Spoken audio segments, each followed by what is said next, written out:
칠선의 눈으로 정치 현안을 들여다봅니다. 뉴스쇼 월요일의 코너 칠선 클래스. 오늘도 두 분의 패널 모셨어요. 민주당 3선 박범계 의원 어서 오십시오. 네, 반갑습니다. 안녕하세요. 반갑습니다. 국민의힘 4선 김기현 의원도 오셨어요. 어서 오십시오. 반갑습니다. 저희가 지난 주말에 뜨거웠던 이슈 세 가지를 골라봤는데 일단 세 가지나 얘기를 나눠야 되기 때문에 시간이 좀 없을 것 같아서 오늘은 빨리 시작을 하겠습니다. 예, 첫 번째 이슈부터 일단 듣고 시작하죠. 특히 올해 예상치 않게 맞닿은 방역전선과 자연재해 복구전선에서 우리 인민군 장병들이 발휘한 애국적이고 영웅적인 헌신은 누구든 감사의 눈물 없이는 대할 수 없는 것들입니다. 사랑하는 남녘의 동포들에게도 따뜻한 이 마음을 정의 보내며 하루빨리 이 보건 위기가 극복되고 북과 남이 다시 두 손을 마주 잡는 날이 찾아오기를 기원합니다. 네, 김정은 위원장의 열병식 연설의 한 장면 여러분 들으셨어요. 오늘 뭐 일부에서 전문가하고도 토론을 이야기를 했습니다만 정치권의 평가도 어떤지 듣고 싶어서요. 김기현 의원님, 밤 12시에 열병식. 와, 너무 이례적이었는데 어떻게 보셨어요? 저는 그 영상을 쭉 처음부터까지 다 봤습니다만 네. 보면서 섬뜩하다는 생각이 들었습니다. 섬뜩하다. 예, 그동안 그 북한의 경우에 계속 핵무기 개발 그리고 ICBM, SLBM 같은 그 미국 타격을 목표로 하는 그런 핵무기나 그런 그 잠수함 발사형 핵무기나 또 대륙간 탄도미사일 이런 거 개발을 계속하면서 발사를 해왔다가 이번에는 그 재래식 무기를 대형 그 무기화시키고 현대화시키는 네. 굉장히 획기적인 그 이 진전을 이뤘다. 그 타격의 대상은 대한민국 남쪽 땅일 수밖에 없는 것이다. 장사정포, 대구경 장사항포, 장거리 장사항포 이런 것들은 우리나라 전역을 지금 타격할 수 있는 목표 지점이 되어 있거든요. 그뿐 아니라 뭐 이스칸데르 미사일이라고 마지막에 가면 이렇게 요격이 안 되도록 하는 북한판 이스칸데르 미사일, 지대공 미사일 같은 이런 에이테킴스 같은 이런 것들을 매우 이제 다양하게 개량해서 선보였다. 결국 대한민국에 대해서 매우 위협적인 무기들을 갖고 있으니까 핵무기는 말할 것도 없지만 재래식 무기에서도 너희들 까불지 마라. 까불면 죽을 거야. 이라고 하는 메시지 같아서 굉장히 섬뜩했다는 생각이 들었습니다. 그 무기들 등장하는 그 부분에 가장 이 열병식 이번 행사의 핵심은 열병식에서 나와 있는 무기들이죠. 오케이, 알겠습니다. 섬뜩하다 한마디로 표현하셨어요. 박범계 의원님. 5년 전에 이번이 75주년이거든요. 네. 조선노동당 창건 이제 기념일이었죠. 12시 밤 12시 뭐 역시 의전과 형식의 굉장히 중요함을 강조하는 북한식 전 세계에 보여주기라고 저는 보여지는데 5년 전에 70주년 그러니까 박근혜 정부 때 이미 그때도 종편 여러 방송들이 다 생중계했습니다. 네, 그때 안 섬뜩했고 그때도 다 생중계 했었어요? 했어요. 이번처럼? 네, 70주년 때. 그때는 안 섬뜩했고 지금 섬뜩하신지 한번 여쭙고 싶고 그뭐 섬뜩할 게 뭐 있어요. 북한 늘 그랬고 이미 공개됐고 체제 우위가 우리가 이미 검증이 됐고 그런 자신감이 있기 때문에 그것을 뭐 생중계가 아니라 몇 번을 다 리바이벌해서 보더라도 역시 북한이 보여주기에 능하고 또 김정은 위원장 뭐 진정성이 좀 일부 있다고 저는 보여지지만 그래도 뭐 ICBM 비슷한 거 그러나 그 내용이 어떤지는 알 수 없는 거예요. 바깥 외형만 봐가지고는 또 SRBM 뭐 이런 것들이 등장했다고 하는데 그러나 메시지상으로는 지금 2017년인가요? 2018년 4.27 판문점 선언 그 당시로 관계를 복원하면 어떻겠느냐라는 그런 저는 뭐 비교적 긍정적인 메시지 지금 완전히 단절돼 있지 않습니까? 연설 부분에 방점을 찍으시는 뭐 거고 코로나 위기 박범계 뭐 의원은. 거기는 또 비루스라고 표현하대요. 바이러스인데. 그렇더라고요. 비루스. 그 영어를 좀 정확히 읽었으면 좋겠습니다.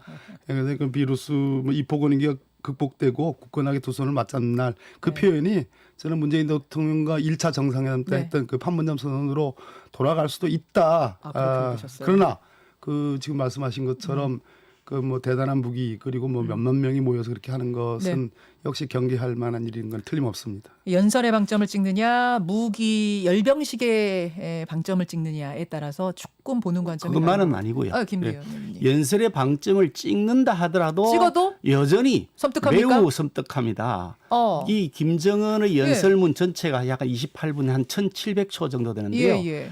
그 뭐 남쪽에 대해서 메시지를 던졌다는 게 딱 한 문장입니다. 대략 한 12초 내외 정도 되는데 전체 1%도 안 되는 문장입니다.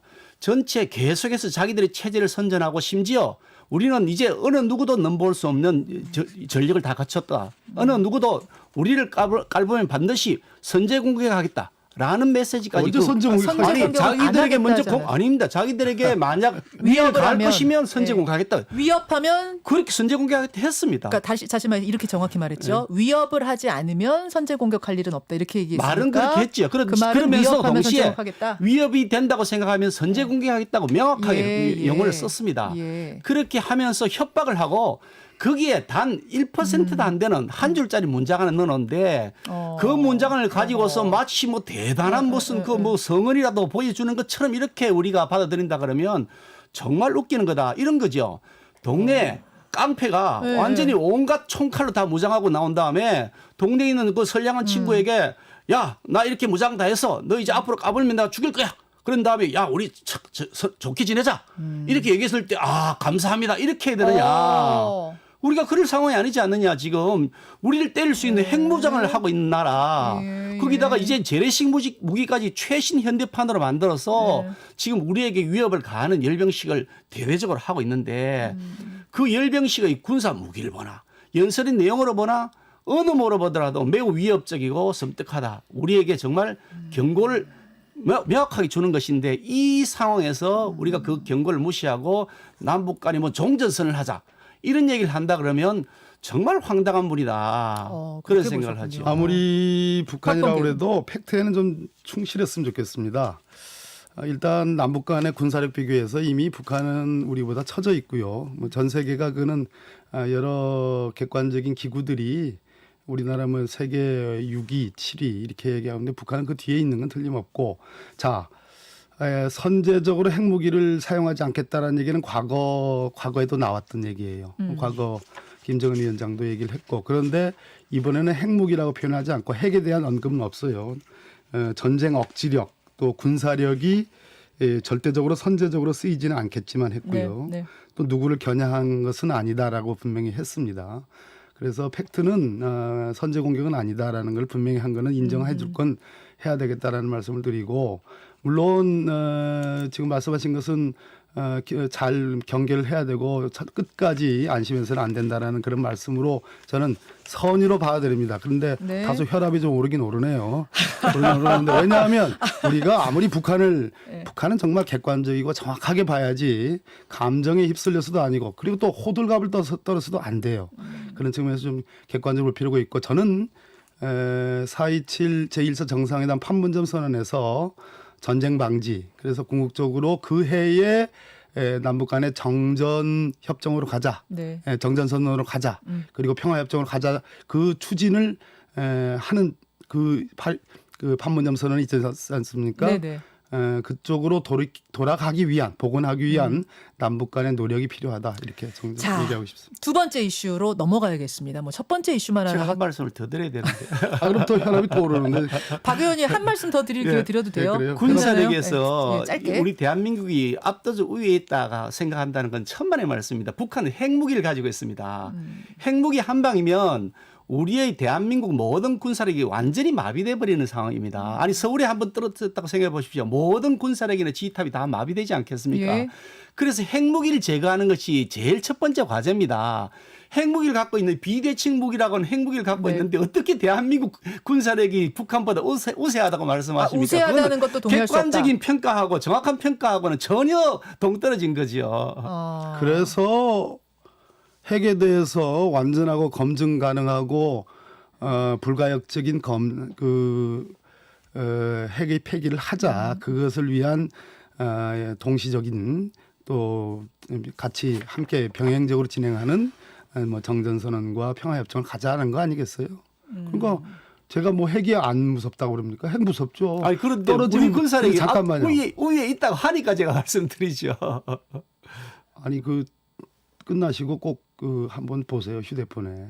그러니까 핵을 전제로 한 그러한 저도 뭐 공포적인 어떤 전제를 계속 하신다면 뭐 할 말이 없습니다만 그렇기 때문에 더더욱 절실하게 평화와 핵의 폐기가 필요하다는 말씀을 하는데 그렇게 자, 핵을 가지고 있느냐, 핵 외에 나머지는 다 강하다. 하지만 핵을 갖고 있기 때문에 북한이 더 우위다. 이게 지금 두 분이 평가하시는 부분이 좀 다른 게 재래식무기가 아닌가. 더 강하다는 평가할 수는 없습니다. 그 객관적으로 검증이 다 된 것이 아니기 때문에 예, 그 재래식 예. 무기를 제외하더라도 예. 누가 우세한지 지금 알 수가 없는 것이고요. 알겠습니다. 그렇지만 알겠습니다. 핵무기물에 명확하게 비교가 되기 때문이라는 것입니다. 이게 오늘 예상치 않게 무기 토론으로 가야 되는 것 같아서 일단 여기까지를 일단 정리하고 두 번째 이슈 넘어갈게요. 두 번째 이슈도 역시 음성으로 먼저 소개합니다. 올해 1월 공포된 고위공직자범죄수사처 공수처 설치법은 6개월의 시행 준비 기간을 두었습니다. 야당은 공수처장 추천위원을 곧 추천할 것처럼 하더니 요즘은 감감무소식입니다. 그 기다림도 한계에 이르고 있습니다. 국민의힘은 국정감사가 끝나기 전에 공수처장 후보 추천위원을 추천해 주기 바랍니다. 시간 끌기로 공수처 출범을 막을 수 있다고 생각한다면 오산입니다. 이낙연 대표, 김태년 원내대표, 민주당 두 지도부 인사의 발언 들으셨어요. 그러니까 박범계 의원님, 네. 공수처법 개정의 데드라인을 국정감사 끝나는 26일, 다다음 주 월요일로 잡은 거예요. 못 박은 겁니까? 예, 못을 박았죠. 그 네. 못이 이제 정말 빠지지 않을 대못이냐 아니냐 하는 것은 지켜보시면 될 것이고요. 저는 뭐 일찍부터 9월부터 이미 공수처라는 것은 국민적 공감이 이미 확보된 사안이고 작년에 패스트 트랙을 통해서 그렇게 천신만고 끝에 통과시켰고 7월 15일, 올 7월 15일 이미 시행된 법인데 그 법에 따른 기구 설치 의무를 지금 국민의힘에서 직무유기하고 있다. 그래서 더 이상의 이러한 직무유기의 불법적인 상태를 방치해서는 안 된다.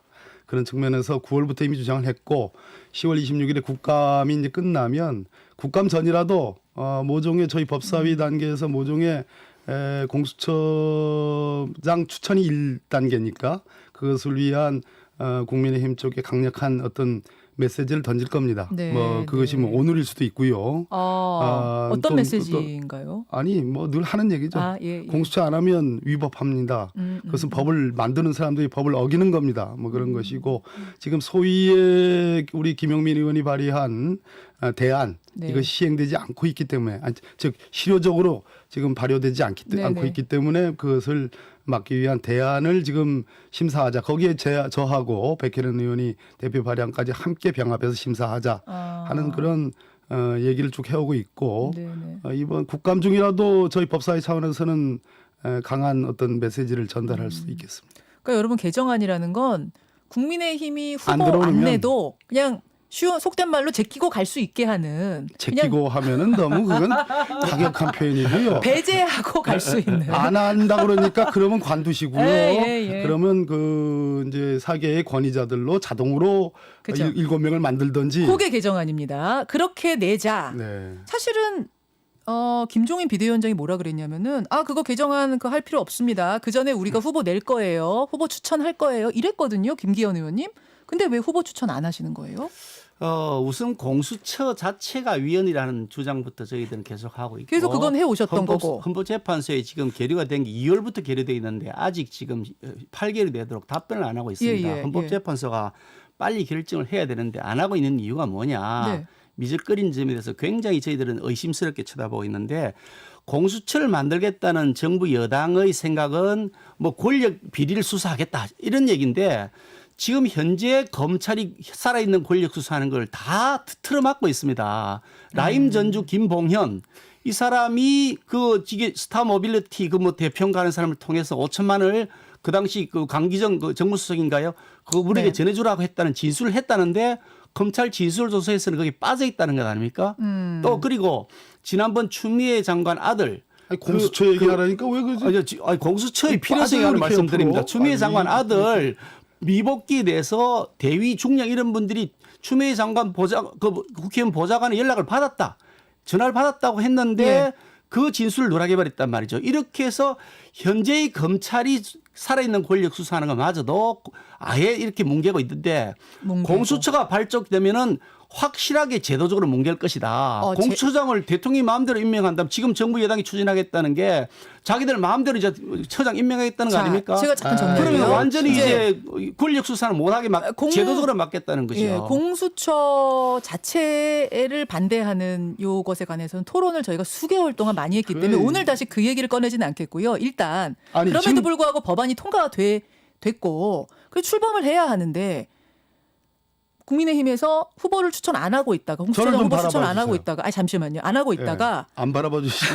김종인 위원장이 최근에 내겠다고 했는데 그 약속을 왜 안 지키느냐 저는 그게 궁금해서요. 저희들도 그 부분을 적극적으로 이제 내려고 한 검토는 하고 있는데 예. 법을 지키자고 계속해서 민주당은 말하는데 북한 인권법은 통과된 지 4년이 됐는데도 그 이사 추천을 안 하고 있거든요. 그럼 어떤 소리야, 전제 그러니까 조건이 북한 법을 인권법이에요? 지키려면 대통령 특별감찰관 임명부터 해라. 법이 통과돼 있는 거 왜 안 오케이. 하느냐. 그 전제 조건이 있다. 여당이 무슨 당장 해야 될 자기들 법은 안 지키면서 우리 보고 자기들에게 그 유리한 걸 제도를 지키라고 자꾸 자. 요구하니 그게 말이 되느냐라고 얘기하고 있는 박범계 거죠. 의원님, 그러니까 내겠다고 했었으나 그러려면 북한 인권법과 그다음에 대통령 특별감찰관. 감찰관 임명을 하면 내겠다. 저 말씀도 간신히 나온 거예요. 두 번 자꾸 이렇게 다그치듯이 김현정 앵커께서 우리 김기현 의원한테 왜 그 물으니까 저 말도 간신히 나왔고 다그친 건 아닙니다.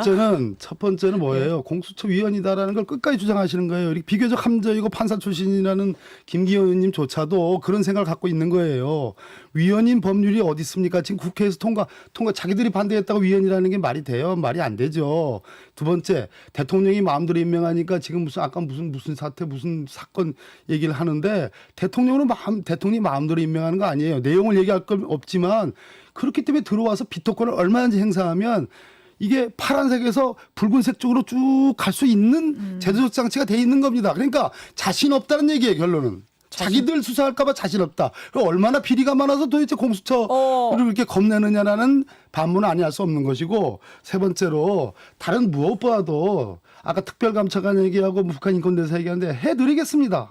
예? 공수처 출범해서 가만히 이 모양으로 가다 보면 지금 추천해서 뭐 발족하고 하더라도 올해를 넘길 것 같은데 저는 반드시 이번 달이라도 네. 다음 달이라도 반드시 공수처장 후보 추천위원 추천 받아서 그 비토권도 무제한적으로 행사하는 게 아니라 30일 내에 딱 끝내가지고 올해 내에 저는 출범해야 된다. 저는 개인적인 생각은 반드시 11월 달 중에 출범하지 않으면 저 뭐 특단이 결단하겠다라고 참 뭐 말이 되는지 어떤지 모르지만 그런 협박도 했는데 전혀 안 먹혀요.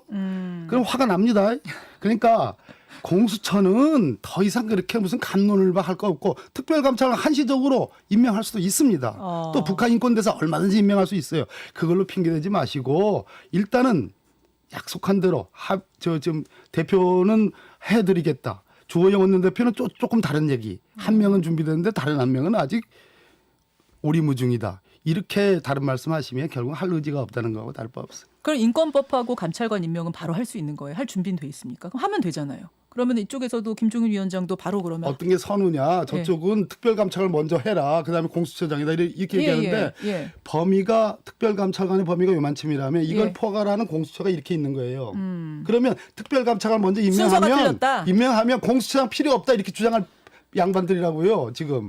그러니까 양반이라고 했으니까 별 문제 없는 거잖아요. 그러니까 제 얘기는 우리 김태년 원내대표는 동시에 하자. 동시에 하는 거는 저는 좀 반대입니다. 근데 그거는 대가 소를 포함하고 있기 때문에 특별감찰 문제는 공수처장 하면 금방 끝나는 거고. 저도 좀 쳐다봐 주시죠. 자, 이제 김기현 의원 쳐다보겠습니다. 예, 말씀하세요. 아니 좀 전에 박병계 의원님이 우리 국민의힘 의원이 되신 것처럼 우리 마음까지 다 판단하고 다 보여요. 다 결정하시던데. 보여요. 한두 번이 아니지 그러니까 말이죠. 그 선입관을 독심술. 버리라고 하는 겁니다. 아니 우리가 어떻게 그런 생각을 가지고 있지도 않은데 가지고 있다고 선입관을 가지세요. 이런 겁니다. 아까 우리 쪽 비리가 얼마나 무서우면 그러냐. 우리 쪽 비리는 지금 현재 검찰이 샅샅이 다 뒤지고 있습니다. 아니 검찰이 얼마나 지금 권력 순종력으로 되어 있습니까? 우리 쪽 비리는 없는 것도 만들려고 할 거고 저쪽 비리는 있는 것도 여당 쪽은 지금 덮어버린다고 지금 난리 아닙니까? 그런데 우리 비리는 공수처하고 상관없이 지금 현재 검찰이 샅샅이 다 뛰고 있습니다. 경찰도 마찬가지고요. 오히려 공수처가 생기면 살아있는 권력 비리를 덮을 것이기 때문에 문제라고 하는 것을 얘기하는데 지금 누가 정말 캥기는 것인지 모르겠다는 말씀드리고요. 선을 따지면 이렇습니다. 북한 인권법은 통과된 게 2016년에 시행이 됐어. 벌써 4년이 법 시행된 지 4년이 됐습니다. 예, 예. 아직도 그런데 그 출범조차 못하게 막고 있습니다. 대통령 특별감찰관도 그 이전에 법이 통과돼서 2010년 9월에 초대 그 이석수 그 감찰관이 예, 예. 사퇴를 하지 4년이 이석수 됐습니다. 감찰관. 아니 법이 먼저 선행된 거 그것도 절차를 진행 안 하면서 그것도 억지로 날치기로 통과시킨 법을 가지고서 먼저 처리하자거나 동시 처리하자 그러면 순서가 안 맞는 거죠. 그러니까 정말 법을 지키겠다고 하신다면 합의 처리된 그 북한 인권법, 대통령 특별감찰관법부터 여당이 먼저 지키는 것이 당연한 도리다는 말씀을 드리는 거죠. 자, 저희들이. 박 의원님. 아니 지금 오히려 캥기는 걸로 치자면 여당이 훨씬 캥기는 게 많지 않느냐. 야당은 검찰이 이미 삿삿이 뒤지고 있다. 어떻게 생각하세요? 그거 아닌 거 아시잖아요. 저요?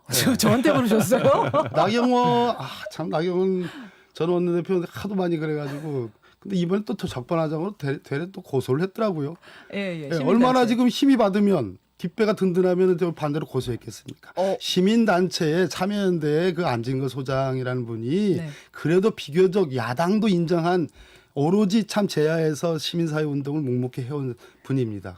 그분이 한 고발에 대해서 수사가 미적지근하니까 이제 거꾸로 지금 역공을 취하는 거 아니겠어요? 또 참 내일 모레 이제 대검 국정감사할 때 할 얘기지만 예. 어떻든 윤석열 검찰총장과 가까우신 그분들 수사가 지금 원활하고 뭐 적극적으로 지금 진행된다는 어떠한 증자도 있지 않아요. 가족 관련된 그러니까 거. 샅샅이 뒤졌다는 얘기는 틀린 말이에요. 샅샅이 뒤지는 건 대체로 권력형 비리라고 명칭해서 그렇게 해서 윤석열 총장이 그렇게 해왔죠. 솔직한 얘기로. 그러나 공수처는 이쪽에 유리하든 저쪽에 유리하든 그건 아무도 알 수 없는 거는 미지의 세계로 가는 거예요. 미지의 예, 세계다. 그 속에서 공수처장 임명을 충분히 야당의 의사와 의지가 반영될 수 있는 공수처장 후보 추천이 되도록 만들어 놨습니다. 자. 그분이 자신 없으면 할 말이 없는 거죠. 자, 그러니까 한쪽에서는 어차피 누구에게 유리하고 불리하고를 알 수 없는 미지의 세계로 가자는 말씀이시고 또 한쪽에서는 그게 아니라 제도적으로 야당을 뭉개려고 하는 어떤 그 제도를 만들려는 게 아니냐 이런 위협을 느낀다라는 말씀이신 거고 이렇게 지금 관점이 다른 상태에서 공수처는 출범을 못하고 있는 상태입니다. 그러자 이제 여당에서는 계속 이렇게 후보 추천 안 하면 공수처장 후보 추천 안 하면 26일 날 국민의힘 빼고 가는 법안 통과시키겠다는 건데 박 의원님 그 뭐 그럼 이렇게 되면은 김 의원님한테 여쭤야 되나요? 제가 그냥 그렇게 되면은 말씀을 그럼 맞고 어떻게 뭐 그런 물리적인 충돌까지도 생각하고 계세요? 글쎄 뭐 여당이 어떻게 할지 모르겠습니다만 뭐 여당이 뭐 압도적 다수를 갖고 있으니까 마음대로 하지 않습니까? 지당선 부동산 3법 같은 것도 마음대로 다 통과시켜놓고 지금 엄청난 전세난 뭐 전세값 폭등, 매매값 폭등인데도 아무런 책임도 안 지고 있습니다만 어떻든 자기들 마음대로 할 수 있으니 하긴 하겠지만 국민적 저항에 부딪힐 거라 말씀드리고 좀 전에 나경원 의원 말씀이 나오셔서 네. 이 특징인에 관한 말씀을 하셨기 때문에 설명을 좀 드리는 게 예일 같은데 나경원 의원은 거듭해서 언론을 통해서도 밝혔지만 빨리 수사해달라는데 검찰이 수사를 안 해준다는 겁니다. 빨리 그리고 심지어 안진걸 소장이라는 분 아까 뭐 최근에 와서 뭐랬다 그러는데 제가 언론 보도를 보니까 그게 3월 모레인가 고발을 했다고 합니다. 총선을 앞두고 선거법 위반이라고. 그런데 검찰에서 그 수사도 안 하다가 이제 공소시효가 지금 며칠 안 남았습니다. 뭐 10월 15일까지인가 밖에 안 되니까 한 일주일 앞두고서 갑작스럽게 느닷없이 뭐 서면 조사한다고 부산을 떨고 있다. 결국 검찰이 수사할 의지 자체가 없는 거다. 왜냐하니까 나경원 스스로는 나는 죄가 없다. 죄가 있으면 다 밝혀라. 내가 필요하면 국정감사 정의도로 나가겠다. 지금 그렇게 얘기하고 있지 않습니까? 그래 수사를 안 한 것이 일부러 안 한 것이라는 것이 나경원 의원의 주장입니다. 그러니까 그 부분에 대해서 우리 박 의원이 말씀하시는 것처럼 나 의원이 무슨 큰 죄를 지은 것처럼 전제해 설명하시는 것에 대해서는 제가 공감할 수 없다는 말씀을 드리는 거죠. 알겠습니다. 자, 그 뭐 26일 날 그럼 가면은 막을 방법이 따로 있을 것 같지는 않다. 그 말씀이시죠. 아니 그런 말도 안 했고 나경원 국민적 저항 의원 얘기밖에 안 했어요. 아니 그 말씀 확인하셨어요. 드렸습니다. 좀 전에. 네, 국민적 저항 얘기하셨고. 자, 세 번째 이슈 가야 되는데 네. 박 의원님, 김 의원님 시간이 세 번째 이슈 차벽 뭐 요것도 저 얘기하려고 그랬는데 거기까지는 갈 시간이 안 돼가지고 일단 여기까지 하고 예, 다음 주로 주제 넘겨야 될 것 같네요. 아, 두 분 월요일부터 불꽃 튀는 토론이었습니다. 박범계 의원, 김기현 의원 고생하셨습니다. 네, 고맙습니다. 수고하셨습니다. 김현정의 뉴스쇼는 청취자 여러분의 참여로 이루어집니다. 트위터, 페이스북, 레인보우 게시판, 그리고 단문 50원, 장문 100원의 유료 문자 샵 1212, 우물정 1212 통해 참여하실 수 있습니다. 김현정의 뉴스쇼, 여러분과 함께 만듭니다.